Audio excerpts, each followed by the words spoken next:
John, I was going to start off with something else, and I will get to it, but I did want to remark you're looking thinner. Oh yeah, yeah. Today, big news. Today is the first time that I have fit into an extra large T-shirt in like 6.5, 7 years. Insane.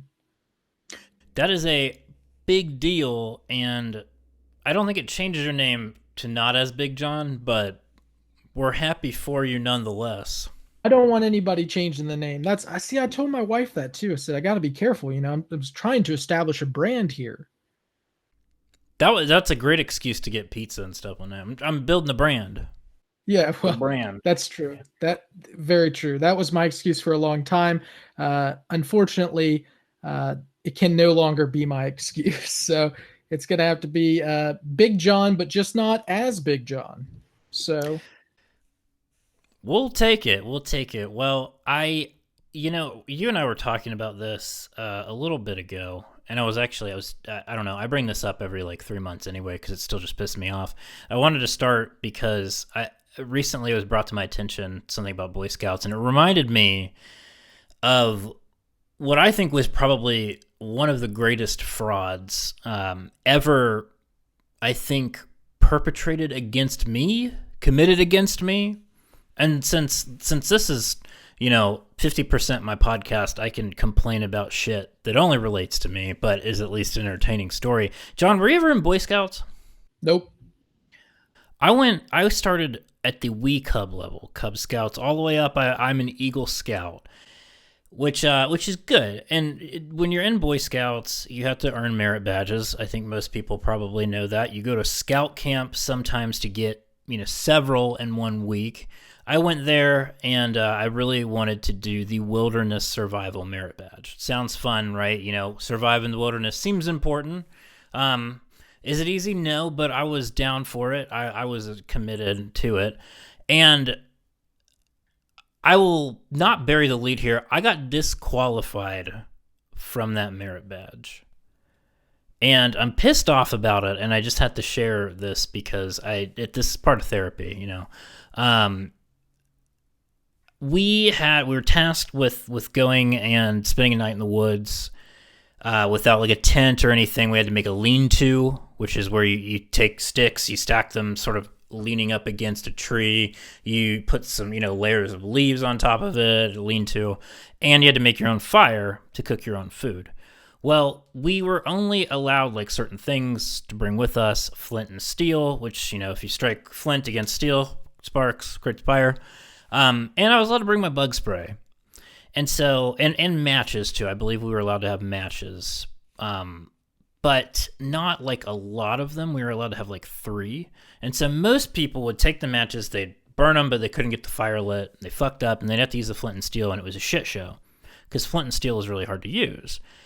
Well, being a Boy Scout, and as they say, be prepared, that's the motto, I came armed with my Off Deep Woods, I believe it was 65% DEET bug spray, knowing, of course, that it will repel bugs, but it also will create a great blowtorch. And if you've never used a can of aerosol anything and pushed it up against a lighter or something and made a torch, it's really fun. I don't suggest doing it inside. But point being is I used that torch to light a dope-ass fire. Like, I had the best fire in the entire wilderness survival class. And so much so that it drew the suspicion of the instructor who said, "How did you light this fire?" To which I looked at him and I proudly said, "With this goddamn can of bug spray and 1 of 3 matches. So you should be proud of me. I still have 2 left." And he said, "That's a disqualification. You had to either use the match or use flint and steel. You could not use aerosol." And I said, that was fucking bullshit, because there's nowhere in the manual, the scout manual, that says you can't use aerosol. And reminder, it was surviving in the wilderness. Okay, and I want to put it against the judge and jury himself here, John Eisner, to make a ruling on that. You have the facts from my side, and you have the facts from the instructor's side, because I just told you them. What's your ruling on this? I've explored the law on this. I Oh, good. want Thank God. both parties. I want both parties to know that I've taken this issue really, truly, madly, and deeply. Okay, Savage Garden. Anyway, Oh. I also decided I wanna stand with you on the mountain.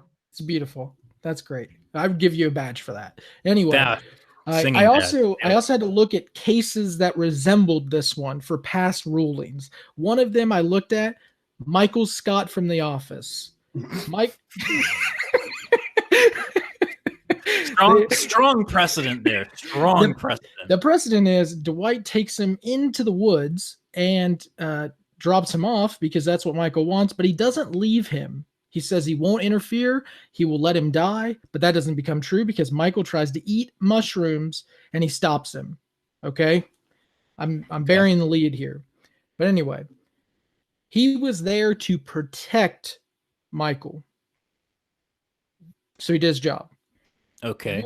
Your instructor was there to protect you, but he violated that duty because he overprotected you. He thought that he was teaching you something, but really you were teaching him something. Therefore, I rule affirmatively that you should have received that badge. Well, like a true judge, you did explain it in detailed terms, but I appreciate that ruling, barrister. That And that would be the best I would do on the bar exam. All my other essays will be total shit. well, if they see that, they'll pass you for sure. I think It they is have also, to. I also think that like the absurdity of it too is like, oh, you can't use this can. Oh, really? Well, I would never go to the woods without it. Yeah, who I'm wants sorry. who wants to beat up? Is a bear gonna look at me in the woods and be like, ah, no, you can't use a gun on me. You have to use bear spray. First off, if so, we our special, our limited special on Patreon would look a whole lot different because Yeah. we would just be covering that for every episode. 100%. 100%. It was bullshit. I'm glad that I have people on my side on this because this was bullshit. I do think retroactively the Boy Scouts of America should award me the Wilderness Survival Merit Badge as a sign of contrition. I do feel bad that you didn't get your merit badge, but I will say that we've started a move.org petition to ensure that you do get that badge because really at some point, I mean, you can't move on from this. You have to be able to put this to rest. Yeah, I mean, at some point we're going to have to start addressing the real injustices in this country, And and the real injustices of Boy Scouts. right. And I think why not start with this? So yeah, absolutely, absolutely. And that the instructor should hopefully be fired. Again, about 20 years retroactively, but who knows? Not 20 years, more like 12. Anyway, yeah. So that was, I mean, that was bullshit. But I'm glad I feel validated at least. That's comforting, I suppose. All right. Well, we're going to work ourselves right into this wonderful episode. But first, we got some announcements, John. We have new Patreon members, and would you give them a shout out? Sure. We have 3 this week. We have Crystal, Zach, and Lauren. All 3 have joined in the past week. We can't believe it, but we're so happy that all 3 of you are here and that all 72 or whatever it is now, a number that I can't believe, are all Patreon members as well. And one of those new ones is a member of the new tier, which is the Raise Hell, Praise Dolly tier. And that tier will get you access to our new exclusive bonus series on Appalachian cryptids, which the first episode will come out, I believe, on, well, as you're listening to this, it will have already came out on Patreon, so you can access that. If you're not a member at that tier or above already, please do. The other announcement, though, that we have, and this is really exciting because I think a lot of y'all will be interested in this, we're launching a merch store, an online merch store. John, do you want to break that down for us? Yeah, the other thing I wanted to point out is behind you is one of the other thing that's included in the $10 tier is our new exclusive print, which is also, funny enough, going to be one of the t-shirts on the website. So we got approached by a company to join up with them. We wanted to do it for a while now because we cannot we don't have the time nor the cash flow to release a bunch of shirts, but they do. luckily. So it's going to be on a website called Teespring. We'll link it in the description if it is currently up. It could be later on in the week. I'm not 100% sure. The other thing is all of our $15 patrons that are new ones that haven't received a shirt, they didn't get a founder shirt or anything like that, they're going to be able to pick any shirt on there that they want, and we're going to send it to them. And every $15 tier member who already got a shirt, they're still getting the new print and a new sticker. Isn't that right, Chuck? That is correct. And the prints, like you said, are in. The stickers should be in, I think, hopefully next week or the week after. I'm hoping to get all those out by the end of January. So stay patient. We appreciate your support, and they'll get to you eventually. Yeah, so a lot of big things on the horizon. Big things that Huge. we didn't expect to come so quickly, but I will tell you, we released, if you haven't seen it, we released one of the images for one of the shirts that's going to be coming out, and people loved it. It's a saying that we take near and dear to our heart. Anyway, last thing we want to plug, though, is like we do every single week, even if you're a dollar member on our Patreon, we do an exclusive segment every week. This week, we're doing a good old game of Appalachian Word Association. It'll be a lot of fun. And if you want to get access to that, pay us $1. $1 a month, $12 a year. That's all you got to pay. And that's pretty much it. Anyway, meat and potatoes of this episode. John, we have a good one. We have an interview with a gentleman named Cory Roman, Councilman Cory Roman, I should say. He is a lot younger than us, first of all. The youngest and the first Black city council member for the great city of Martinsburg, West Virginia. Cory is an impressive guy. He's accomplished a lot already in the short time period he's been on this earth. And ran on a really impressive platform. And so we talked to him a little bit about that, a little bit about youth in politics, how younger people can get involved in politics, and some more fun tidbits about his future, and potentially challenging a gentleman named Jason Barrett for the West Virginia House Delegates. That was an interesting conversation. Yeah, it was. That was one of the first times that I've ever felt a little awkward in an interview. Not because of what Cory said, but just because I knew I had to bring it up because it was like the elephant in the room there. But also knowing Jason personally, so which I'm sure he's an avid listener, if I had to guess. Absolutely. How could he not be? Right. Awesome. Yeah. Well, yeah, I think it was a great interview. Really loved talking to him. I think that he is a rising star in West Virginia and in the region, quite frankly. And so without further ado, our interview with Councilman Cory Roman.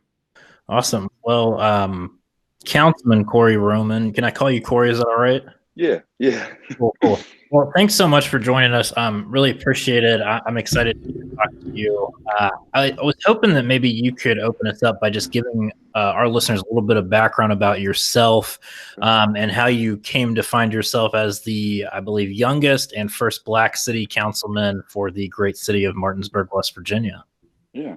It really started when I came home for my first year of college. I started delivering pizza at the local Domino's. And I spent a lot of my time in the downtown interacting with people that lived there. And I really saw that there was a need from within to have somebody to actually speak for the people of, so to say, low income communities, because it seemed like there was no one really talking for them. I got involved with local 501c4 community action groups. And then they approached me and were like, you should run. So I was like, that's a big step to take for somebody that's, I was 19 at the time. So I was like, damn, it's kind of a big leap to take just right off the rip. So we actually then started planning out a mayoral campaign, because that was going to be my first race. But then we already realized that there was a really strong Dem running for mayor. And I didn't want to siphon votes, so I was like, council at large, next step down from mayor at the city level. So I was like, I'm going to try and attack that first. Yeah, and at large I'm wondering if that works similarly from what I'm familiar with. Is that a county or a citywide election? Like the whole city votes on that? It's not. Okay, so it's almost like running a mayoral race in some senses, just by the types of like people all throughout the city are trying to court their votes. That's really interesting and that's really cool. And now you was it 20 years old at the time, 19 or 20? Yeah, I was 20 when I got elected, but I was 19 when I started the campaign. Damn. That is really, really impressive. What were some of the things that you were hearing from the people you were talking to when you first kind of started listening to some folks? I mean, it was mainly people wanted to actually have somebody from the city come out and talk to them. I mean, I know it's kind of sad to say, but it seems as though people in low income communities just didn't really have that connection to the city that they needed to get, their message through, or even have ideas, or even have a seat at the table. So, I mean, I think that that was a huge step, because, I grew up in downtown Martinsburg, in historically low income communities. So I kind of already have these branches that are set in the community, that I really think allowed me to be successful, at least on the political level in my town. Yeah. Did anybody ever, I guess, when you started running, express any concern of like, oh, you're too young, you don't have enough life experience, you don't understand that kind of thing? Can you walk us through maybe like what that was like and what your answer was to that? I want to say that that was probably the biggest thing. People really doubted me off the jump. I would probably be kind of skeptical too, just off the rip, looking at a 19-year-old starting a campaign, at least trying to run a citywide campaign, at least. I got a lot of, what have you done for the community so far? I've gotten a lot of, what do you even know what happens at the city? Have you even been to a city council meeting before? I got every type of, negative comment thrown my way. But I kind of think that that really just made me work harder. And I say that because when I was running my campaign, no one else really even campaigned hard. And I think that that's why I was able to be so successful in my race. There were 7 people running for 2 seats in my campaign. I came in first out of the 7. And I'm damn sure that I worked harder than anybody else that was on the same ticket as me. So, I mean, I think that those negative comments just kind of pushed me a little harder. It just made me show people that I was legit. I was actually going to try and be a voice for the people of my community. So I mean, I think it kind of just made me work a little harder. And you won by like, it was like 30 votes separated you and like the third top vote getter, which would be the one that did not get a seat. So that was, I mean, that you have to fight tooth and nail, I'm sure, for every single vote. Yeah, it was pretty rough. At least I wouldn't say everywhere, but in most places the cities are democratically held. And I wanted to say that that did play a big part into it, but also I feel like me campaigning did a big thing, because it was COVID. A lot of other people didn't do traditional campaigns, and I don't think that many people that were, at least in my race, had the means to go on social media, and be able to actually run a successful campaign from there. So I think that that's where my age also did come, to be a benefit this time around. Yeah, for sure. Well, I can relate a lot to you. I mean, in some ways. I mean, obviously, I ran in the Eastern Panhandle when I was 26, and I had a law degree, and I taught at Shepherd, and I still got told I was too young to do anything. So I can only imagine what people would hit you with in terms of, being this 19-year-old kid, 20-year-old kid, trying to make a difference in your city. And I think that the way that you're portraying it, to be honest, and I know that you're a modest guy, but I think you're being too modest here. I think you're being a little too modest, because I've been in Martinsburg. I know like I've lived in that area for years. I know how lackadaisical a lot of the other candidates are. So when you see that as a young person in, trying to run for office, what's your game plan there? Obviously you have COVID, but what's your game plan to really outwork the people around you? Okay. So, I mean, mainly what I did and what I saw to be successful, at least in the Panhandle, well, at least through COVID time, I hit hard with the mailers in city. I sent out a lot of the solicited mail, listing actually what I wanted to do with my platform, showing my face, showing I was a young African American, in the community, trying to make a difference. Because you said you've been in Martinsburg, that it's kind of a good mix that you don't really see throughout a lot of the other part of the state with at least race. I would say Martinsburg predominantly either black or white, and I was able to form that those two mind thoughts together because I was telling people even when I was doing radio interviews that I'm a mixed race person. So I mean that right there, I think that also was a big key factor to it. I don't want to say that race would play into anything, but you have to say that nowadays.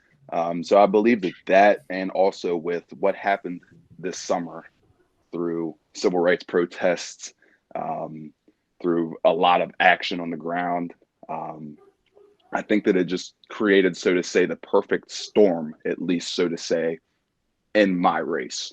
So, I mean, I do try to be humble at the fact of, that people tell me that I did run a good campaign, but it was COVID. And I believe that, the next cycle that I'll be able to run even a better campaign. I wasn't really able to hit the ground hard, just mailers. And we did a lot of focused ads, on different areas of my community. And it seemed to hit hard, and a lot of interviews. Yeah, those are the keys to success. Hey, Chuck and I are big Eastern Panhandle, West Virginia guys. We both went to Shepherd, so we love the Eastern Panhandle. We know how hard it is to get elected in the Eastern Panhandle, even though there are certain parts that kind of look off as more like Democratic or whatever you want to call it. But even then, it's still hard. I guess ranging out. Let's kind of advance our view in terms of leaving just West Virginia, but looking at Appalachia, right? Like, so you've talked about how you're a young African-American mixed race person who's trying to win an election in Appalachia. Appalachia has obviously a terrible stereotype when it comes to these types of things. Be honest with me. When you were out there talking and things like that, did you get hit with certain, racist tendencies or hit with racism or maybe even your opponents? Because it wouldn't shock me if that even happened. But what was your experience there? And I'm glad that you brought up that dynamic, and that's why I genuinely love you guys, because you're not going to BS, you're not going to beat around the bush, you're going to call it how you see it, and that's kind of how I am too. So I'm glad that you brought that up. The biggest thing that I probably saw would be when I was out alone trying to either collect signatures or when I was doing literature drops all by myself within the city. I would do it either early in the mornings on Sundays or later in the evenings once I was done for the day. I got a lot of sideways looks. I got a lot of people telling me to get the hell off their property. I got a lot of people just standing with the storm door open, just staring at me. I did get a lot of that. But having that dynamic growing up in Appalachia, knowing that I am a mixed race person, I'm kind of already built for these things to happen in my life. Growing up in Appalachia, being a mixed race person, I've been called racial slurs my whole life. It's sad to say, but it's true. I also am very used to it at this point. So, I kind of am able to just brush it off. And I also knew what I was out there doing. I knew that I was out there working for even those people that may look at me, some type of way because of my race. I knew that I was even going to fight for them. Because, at the end of the day, those people are just uneducated. They grew up in an uneducated environment. So I have some sort of sympathy, but, I'm able to guide around everything. Well, and I'm glad you say that too, because it takes a lot. When I was running up there, even like obviously I can't relate to that aspect, but I was chased out of housing developments even once with a gun. Yep. So I can only imagine how much people probably throw their stereotypes at you, or when you're coming around, which blows my mind, especially in a place like Martinsburg, for instance, which does tend to be one of the more diverse areas of West Virginia and even parts of Appalachia. So but I did want to kind of jump into that real quick, just because obviously it's probably what a lot of listeners are wondering about, because that tends to be the case when it comes to these things. Yep. Or at least what they hear about. The other thing I'm wondering too is so obviously you're this young person. Are you still in college now? Yeah, I am. Start back up on Tuesday. Okay. Do you go to WVU? No, I'm at Blue Ridge, right in Blue Ridge. Martinsburg. Okay. All right. So you're still going through college. There's a Yes. lot of young people like you who want to make a difference in Appalachia. That's the big thing right now. Obviously, young people coming up, but a lot of them are worried about balancing schoolwork and being a elected official and even after college. What would you tell a young person who's thinking about getting into the political game per se? I would say find your lane. And I don't want that to come off as a derogatory term, but everybody has their lane in this scheme of the political world. I didn't go into it wanting to be a city council member. I just went into it wanting to help my municipality, help my town, help the people that I really live close to.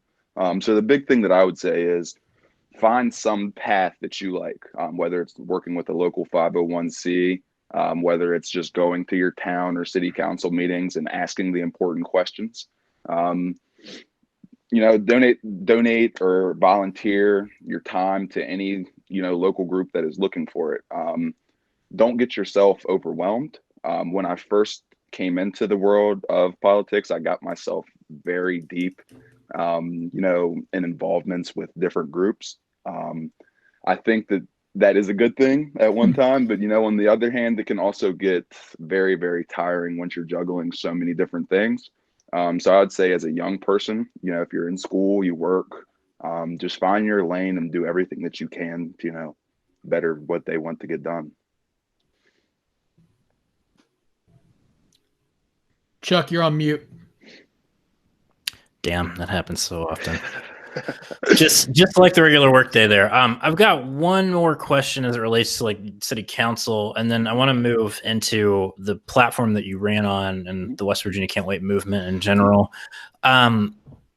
Martinsburg, I think John and you alluded to, is one of the more diverse cities in West Virginia when it comes to racial diversity. And since you're the first Black person to ever be on the city council, what does that mean for your community? So would love to get your thoughts on that. Okay. I mean, the biggest takeaway that I've seen so far is that the people of my community, so to say, they feel as though they actually have a seat at the table now. They feel as though they wouldn't have to, I don't mean to say it this way, but wouldn't have to whitewash something to have their voice heard at the city level. They can just call me up, be legit. I do a lot of off the record talks. I'm not a very formal person unless I have to be. So, I mean, for them to have that kind of thing that they can lean on and know that, hey, I can send Councilman an email, give him a call in the evening once, and he's actually going to listen to what I have to say, and I don't have to say it in some type of way that, pleases some type of people. I can say whatever the hell I want, and he's going to understand it and try and actually get something done for me. So, I mean, I think that that's a big takeaway. But also another takeaway is that the people feel as though they have gotten a win. It's been a very long. We actually had a Black man appointed to fill an unexpired term on a city council once. Didn't get, like the next time. So it's kind of been a long time since they have felt that they have somebody that they can lean on. And especially in a city where, a few years back, we had a Black man tragically gunned down, shot over 20 times by police officers. It really got reawoken this summer, through all of the protests and everything that happened. So I believe that people just feel comfortable. I mean, and if I can be that comfort for people on the city level, then I'm very glad. Yeah, absolutely. That's a big deal. You should be really proud of yourself for breaking that new ground. I want to talk a little bit about the progressive platform that you ran on, the West Virginia Can't Wait movement. So one of the things that we often talk about on the show is sort of the backwards politics at the, I guess, like state and federal level a lot of times with West Virginia and other states in Appalachia, and how they don't necessarily reflect the values of a lot of people, especially young people that live there. And one thing, though, that I have noticed, at least, is at the local level, we're starting to see a difference, and it often is with young people. You look at yourself, you look at Rosemary Ketchum and Wheeling, I almost said Fairmont, and Wheeling, and even Wendy Tuck, who I don't know if she was on the West Virginia Can't Wait platform, but she ran on a really pro-community progressive agenda in Parkersburg and flipped a Republican seat by I want to say like 50 votes. So at the local level, we're starting to see this ripple of more progressive people getting elected. I'm kind of wondering just what your thoughts are about that. Like, what are the most important parts of your platform, and what do you see the future of politics, both in Martinsburg, but also in the region and the state being? Okay. And I'm glad you brought up Can't Wait, because, I genuinely would not really have had a political home outside of the Working Families Party rather than West Virginia Can't Wait. I sent Stephen a message back when we were talking about the mayoral campaign, and he had a phone call set up with me the next day. He walked me through and talked about how everything, what they already had in the platform, and it just resonated with me. The biggest thing that resonated with me is no corporate cash. Because we really see that politicians nowadays are in bed with the people that give them these donations for their campaign. 100%. And that's just kind of a thing that really ticks people off, especially in Appalachia, especially in West Virginia. It doesn't seem as though we're fans of corruption in our area. So, if you start talking anti-corruption, it seems as though people start to listen a little bit more. You'll see that in 2016 when Bernie swamped Hillary in the primary. You start talking anti-corruption, and West Virginia's Appalachians will listen, because historically we have been screwed by the people at the top. Our money, whether it's been through coal, whether it's been exploitation of our land, has all gone to out-of-state interests. And the people are pretty damn tired of it, because they can see that we have been depleted from 50 to hundreds of years of people taking our money instead of our wealth staying here. So I believe that was a big thing that resonated with people. No BS, no corporate money. And I think that people also saw in me that if they take a chance now and I do the right things, that maybe they can put their trust in me down the road to run for a bigger office. Absolutely. And I think one of the things that, I feel like often gets overlooked, even though it's kind of obvious, is that the whole anti-corruption, no corporate money thing is not a partisan thing. It's not a Democrat or Republican thing. You find people from all ends of the political spectrum and they hear that and it pings for them, because nobody, no average voter likes that. And so I do think that is something that makes a difference, and is honestly something that younger, more progressive people can find a foothold like you have in the state. I'm wondering, when you talk about political future, I know that you're a newly elected council member in Martinsburg, but what do you see your future, both professionally but also politically, looking like? Okay. Professionally, I'm in school at the moment to be a secondary education teacher. I want to teach high school history, either U.S. history or AP Gov. That's really what I'm shooting for. And politically, my next step is either going to be at the House level or it's going to be at the Senate level, state. And I say that because the district that I live in will actually be going through redistricting this year. So it seems as though the city of Martinsburg will probably gain another delegate seat. So we're not exactly sure how it's going to pan out this year. But down the road, I have been from multiple sources that there may be a seat that's very obtainable for me at the House of Delegate level. And I say also in the Senate level, because the Senate district that I live in is just the city of Martinsburg and all of Jefferson County. I actually grew up in Shepherdstown until I was 9, moved to Martinsburg, graduated from Jefferson High School in Jefferson County, but I'm now elected to the Martinsburg City Council. So I really have good roots in both the Martinsburg and the Jefferson County area. So I believe that may be the next step for me down the road, just because I already have those ties there. Mm-hmm. Well, I guess the big question then becomes, let's pretend Martinsburg doesn't get another delegate. Do you take Jason Barrett on? And I was waiting for this one to get dropped in. So the whole Jason thing. I actually do. I'm Well, going to go on the give me record. 1 second. Let me Yeah, let's clarify give real a quick. little bit of context. Jason Barrett is a delegate in West Virginia. He actually holds the seat that Cory is talking about right now for the city of Martinsburg at the House of Delegates level. He is was a longtime Democrat, and recently, probably maybe a month ago ish now, Yeah. decided after he won his election to switch to the Republican Party, citing issues with some of the things that he said Democrats were doing. A lot of people are then questioning whether or not it was because he didn't get a leadership position in the Democrats' House sector there. So go ahead, Cory. Sorry, I didn't want to cut you off, but I wanted people to know where we were. Yep, have some context. That makes sense. But with Jason, I've known Jason for a few years now. Obviously, he was a prominent Democrat in Berkeley County and Martinsburg area for a decent amount of time. Especially me growing up, considering I'm only 20, he was a role model for me. Mm-hmm. I still do respect Jason on a level of friendship. I talked to Jason after he made the switch. He made a call to me, explained everything to me.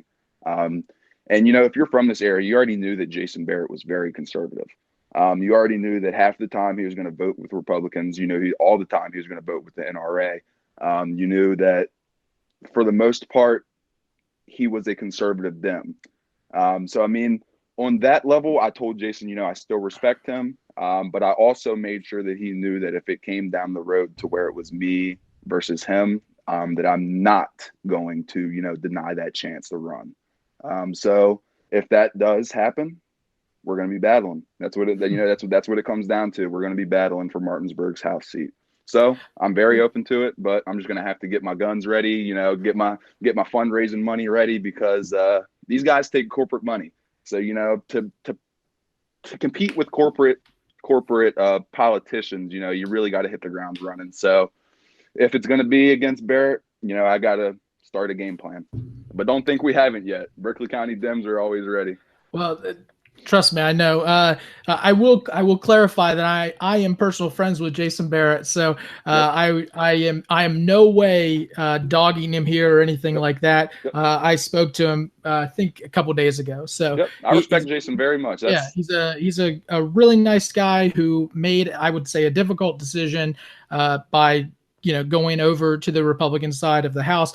But you're right, he was at best I shouldn't say at best, but defining him would be a conservative Democrat, a Joe Manchin light, yes, is what I always call him, which is, here or there. But anyway, so that's a good take on it. I think that's smart. You kind of jumped into two of my questions real quick. One, you said the Democrats are getting ready just a couple seconds ago, right? Yeah. Democrats in West Virginia and Appalachia are really struggling to win seats. We saw a little bit, Georgia ended up coming over and things like that, but we still have seen in West Virginia, my God, the Republican Party is caucusing at the Civic Center, and the Democrats are in a random closet. They kind of shit the bed a little bit. It was really bad. To be fair, it was really bad. You as a young Democrat, you're on the more progressive side, but as a young Democrat, what do you do? How do you win elections throughout Appalachia when you're getting stomped right now? And I'm glad that you brought that up, because it's a dynamic that a lot of people haven't hit on. I tweeted this out a couple of weeks after my election, and actually leading up to the general election, because I felt as though the West Virginia State Party left us literally to the wolves. That sounds like a familiar story. If it weren't for one of the vice chairs being from Eastern Panhandle, the state party would have no recollection of even who the hell I was, even what happened in the Panhandle. God bless, the state party. I really hope that they can pull it together, because we need them down the road. It's no ifs, ands, or buts. They just got to pull it together. But the county level, that's really where I feel as though they're working hard. The Berkeley County Dems actually did the job this year with limited resources that they had from the state party. And we just weren't successful. So what does that mean to me? It means we need more help from the state. So whether it's Miss Beafor, actually Well, I think it's time for Miss Beaufort to step aside. I think Yeah. I've been very open about this as somebody who ran into. Look, I said the same thing, that I would never say the things that I felt, but I'm at the point now that if Democrats, why run? You know what I mean? If we can't be open and honest about somebody not doing a very good job, I mean, you just mentioned it. One of the vice chairs, who I'm assuming you're talking about, Rod Snyder, Yeah. who is a political, I won't call him a genius, but I mean, he's very smart politically. Powerhouse. That's a guy who should be running the party. Yes. 100%. Yes. That's a guy who will lead the party into the new generation to win in Appalachia. Because look, let's face it, Martinsburg is one aspect of Appalachia, right? Like, there are progressive people that live there, and you're right, the Berkeley County Democrats do a damn good job. Judy Malone, John Potter, all of them are really, really good at what they do. But that's not the case everywhere else. So really, we do need new leadership in terms of the Democratic Party in West Virginia and throughout. I mean, I think that there's struggles all over. Tennessee is a textbook example of that too. Their chair has stuck around there for way too long, and they rely on Nashville and Memphis to carry them, and it doesn't do it. And I want to just pull back on your point with Rod, to clarify our criticisms of the West Virginia Democratic Party stop at Rod, because Rod is a great example of somebody who has invested a lot of time and effort and energy into the Democratic Party, and who I agree with you, John, I think would be a good person to lead it, because he understands like how to win and how to practically approach fundraising, financing, that type of thing, and he knows he's got a good head on his shoulders. Yeah, it's funny that you mentioned all that, because this is all the stuff that John has been echoing to me, especially during his campaign 2018, about how it's disjointed. Just they need more people that have innovative ideas and have like a 55 county strategy, not like a handful of city strategy. Yeah. And I'm glad y'all, you agreed with Rod's, with my take on Rod, because Rod actually did a lot for me. When I was starting my campaign, he actually came out and met with me in the downtown city, took pictures for me, right? He took them back. He actually was the one that put together my literature for me. He told me to send them over the the verbiage, what I wanted to have on it. He actually designed it for me, had the style, and that to me as a 19-year-old, Dem, it was a lot, because I didn't have that, that stepping stone, so to say, or even somebody to lean on for that kind of support.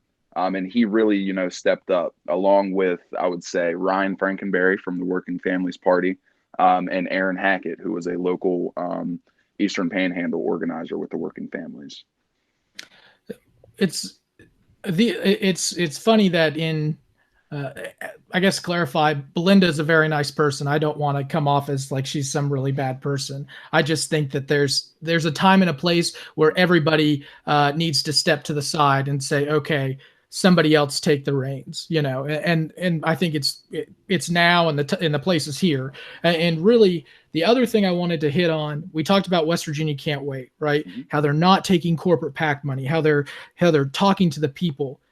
I got to play devil's advocate here. Mm-hmm.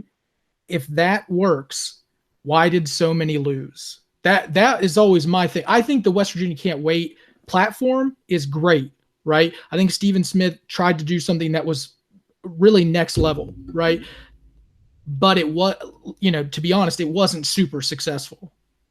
And the reason, and I don't want to say it, but I mean, if we look at the last 4 years, Trump was on the ticket. Yeah. I mean, that's going to be a big thing that we saw, because if you look at 2016 versus 2018, at least in West Virginia, House district or anything else, Dems will perform better if Trump's not on the ticket. Mm-hmm. So I mean, I think that if turnout swings in our favor, which I think it will, now that hopefully Donald Trump will not be on any future, large party tickets. Hopefully.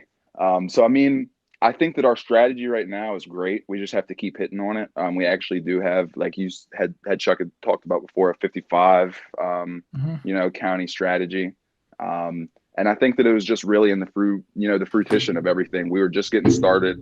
Maybe a lot of people didn't, actually hear what we we were saying. They just kind of got the big picture ticket. But I think that, down the road, it's going to be a lot more successful. And then, I don't want to just only say that it was because Trump was on the ticket. But if we look at voting, registration, I mean, or numbers from, past elections, I believe that did play a big dynamic in the things this go around. Yeah, I think it played a role, but he brought people out.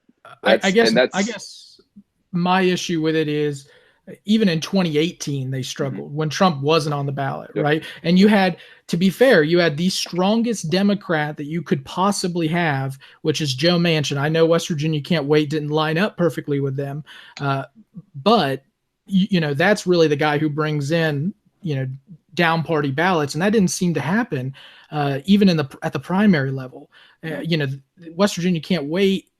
Democrats were losing to other Democrats at the primary level. I guess that's really, and trust me, I am not complaining about the platform. I'm not saying it's not a good thing. I'm just being a realist here that, that it is a great platform, but I think it needs more, and maybe that's how you feel. And that's the thing that we've kind of talked about internally as well. And that's kind of the thing, as even if you look at national politics, a lot of people resonate with what Bernie Sanders says, but they're also going to say, how are you going to pay for it? And that's the big thing that we got, throughout this election cycle. And I'm sure that we'll get throughout the next. When you have these big, bold, progressive policy ideas, people think about money. They also don't think about how, they don't know how these things are going to be paid for. So I think that needs to be done a little bit better with our messaging, show how we're going to pay for these policies, who's going to get taxed, whose taxes are going to go down. And I think that's going to make a big wave come next election cycle, because that's the big things we were getting hit on. You have all these ideas, but it's going to tank West Virginia. It's going to tank our economy. And I think we just need to hit better on our messaging. But I also think that's an issue that a lot of Dems across the country are facing, is messaging. And that's the thing. I want to clarify. I'm not saying that. I know Stephen Smith probably somewhere is like gonna ream me for something. I'm buddies with Stephen, but I will say the whole Democratic Party is kind of hitting that point, but focusing just on the platform. I wanted to get your opinion on it. Yeah, and go ahead. I was going to say, I definitely appreciate being devil's advocate, because everything's not sweet. We did lose a lot of seats. We did run on a progressive platform that, in a sense, did not work at the level that we thought it was going to come general. So that means that we just got to work harder. And I'm glad that I sit on the policy board with West Virginia Can't Wait. Oh, okay, that's good. So actually, we are working, and come next cycle, I believe that we'll be a lot more successful. I trust that. Well, one thing I wanted to add too with that, I think looking at something like that is infrastructure building is so important when it comes to that, because when was the last time, we saw a movement like that start investing in grassroots operations to mobilize people on democratic progressive issues? I don't think ever, really. And so stuff like that, I guess for me, I think everybody was disappointed that not more people on that ticket won. At least everybody that supported it, probably not the people that opposed it, but but I think just stating the obvious here. That's what we do. Probably. Look, I'm the one who plays devil's advocate. You don't have to do it. But one thing that I appreciated about it was that it got that ball rolling. And I think the most important thing for that platform, and just for progressive movement in the state and across the region in general, is investing and not giving up. Look at Georgia is a great example. Georgia, one of the best things that come out of Georgia, other than 2 United States senators and Stacey Abrams, is the blueprint for what can be done in other states across Appalachia and across the South. Now, West Virginia doesn't have an Atlanta, but they also don't necessarily need that to start making gains. You're making gains at the local level if you're building that infrastructure, if you're creating those contact lists of those people. Stephen Smith, he didn't win the primary, but his grassroots donations were incredibly impressive, and that shows real enthusiasm. And I think that trickled around across that platform. So what I'm excited for is I'm excited to see the future of that and how that shapes throughout the next 5-10 years. And I'm glad to see that you're on that policy platform committee, because it's going to be one of the most important things going into the future, for doing that, like power building, essentially, because that's what it is. It's progressive minded people gaining power and cultivating power. And so I'm interested to see where that goes. Yes, 1000%. And just to hit back on what I was talking about before with messaging, that's the big thing that we're going to push out next election cycle, because I hate to say it, but conservatives do a good job at attacking liberals, and they do a good, whether it's derogatory. Obviously, it's derogatory towards people like progressive people like myself, but it works for them. So we have to actually tap into a little bit of what they're already doing, get our hands a little dirty and fight back a little bit with our messaging. So I think that it'll be a shot down the road, but I'm very excited for it to come, and definitely, believe me, we're working now. Well, you're definitely echoing things that we've said. I think I stole a saying from Judy Malone, who is on the Berkeley County Democrats, and she always says, Republicans are damn good at winning elections. They're just really bad at governing, is always her thing. But, I take the first part of that. They're really good at winning elections. Point blank, they're really good at it, especially in rural areas. To illustrate that point, when I was graduating college, we had 4 out of the 5 members of Congress were Democrats, and every single constitutional statewide office was held by a Democrat in West Virginia. Yeah, and Republicans hadn't held the House in how many years? Hadn't held. That's changed dramatically because I think they figured out how to campaign. Yeah, and also I believe that it's also them campaigning well, and it's also, like we have been talking about before, the Dems didn't perform. We had the state for how long? It would be BS to sit here and say that it's not our fault for 100%. For losing a state that was historically blue. Obviously, everybody has grown up in at least some type of it was, especially in West Virginia, we all have deep ties to labor movements.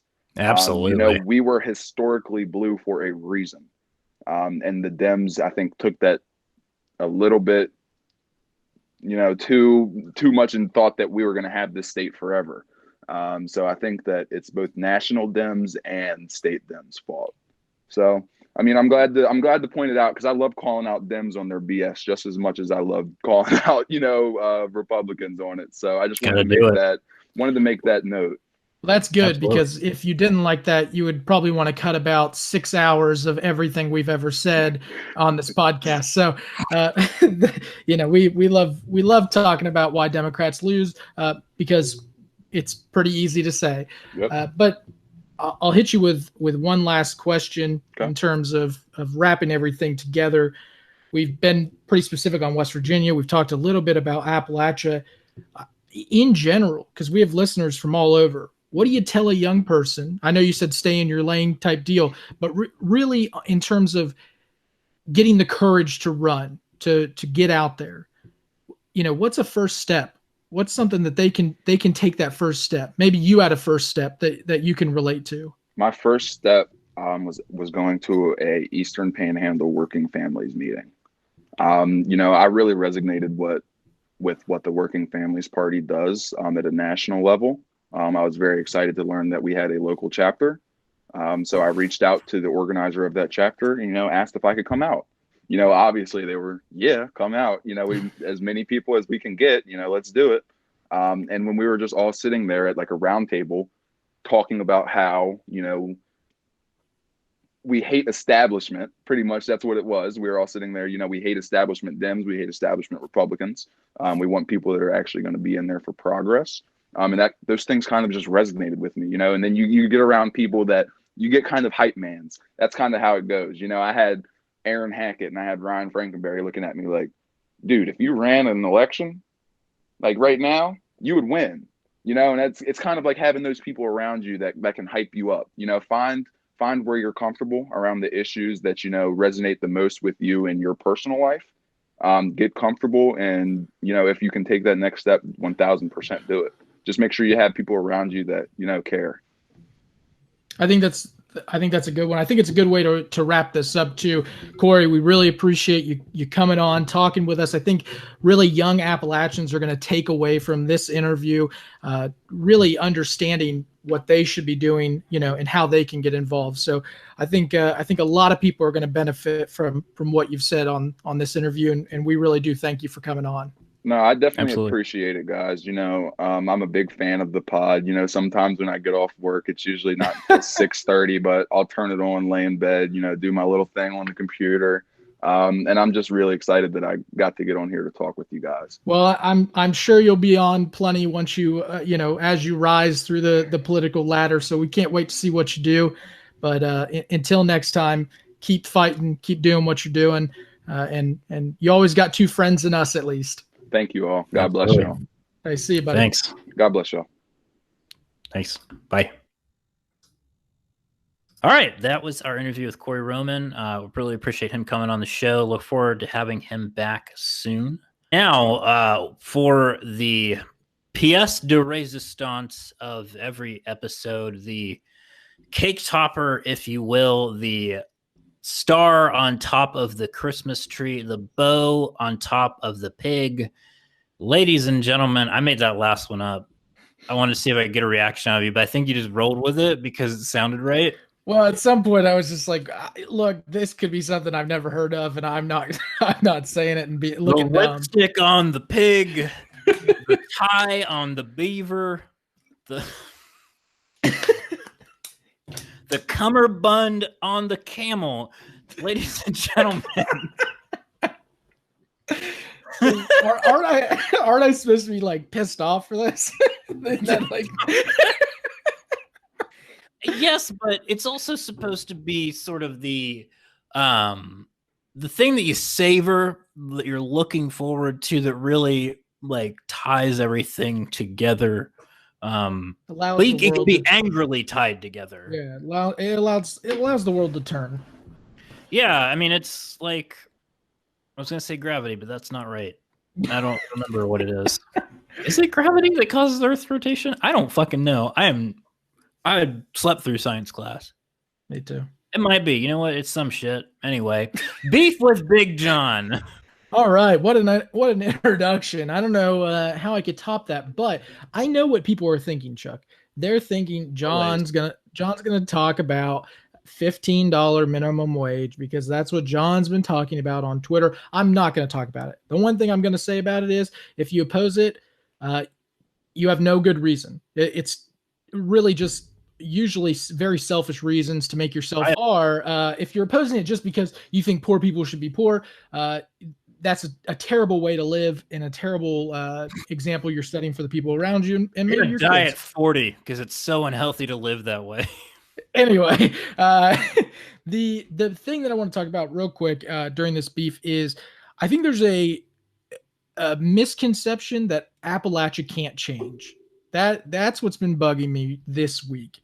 It's one of those things that if you look on our Twitter and stuff, we've been posting things like one of my favorite sayings is make Appalachia the place to be, not the place to leave, right? And even when stealing it from Jason Barrett, I hear, because do not start that shit. Look, Jason Barrett stole that from my campaign. I told him he stole it from my campaign, and it was okay though. I didn't actually. And then he got so embarrassed that he switched to a Republican. He's like, damn, this is really this slogan was a bad idea. Anyway, we obviously think that Appalachia can change. We are not going to ignore the things that Appalachia has against it right now in terms of the things happening inside of it. There is a lot of racism, a lot of hatred. There's a lot of things going on within Appalachia that we don't like. That's why we continue to try and fight against them. But now, saying that, I want to also point out that there's also a lot of good things happening in Appalachia. There's a lot of good people in Appalachia, and there's a lot of young Appalachians who are making a difference across the region, who, when they get pummeled on by saying like, this will never work, your plan will never work, good try, kid, things like that, it doesn't help them. It doesn't allow them to continue to try to push forward, to allow them to kind of get Appalachia to the front and center.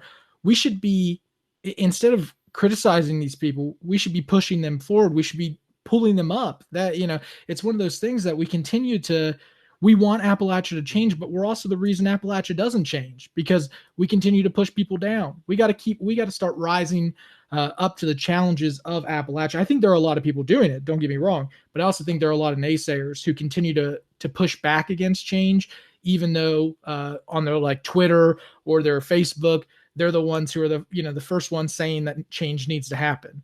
So I think there needs to be a better development of activists coming together, creating a common cause, which is obviously moving Appalachia forward, and working together to do it. I think that's the only way Appalachia is going to get better. And I don't think right now we have a cohesive. How do you say that? Cohesive with an H. Yeah. What is wrong with me? I think I had a stroke. Cohesive. You're doing pretty well if you've had a stroke, though. I'm impressed. You're just powering through. Thanks. We don't have this cohesive method to kind of push forward. Like I said, I think there's a lot of good people doing a lot of good things, but I also think that there needs to be this collaborated effort.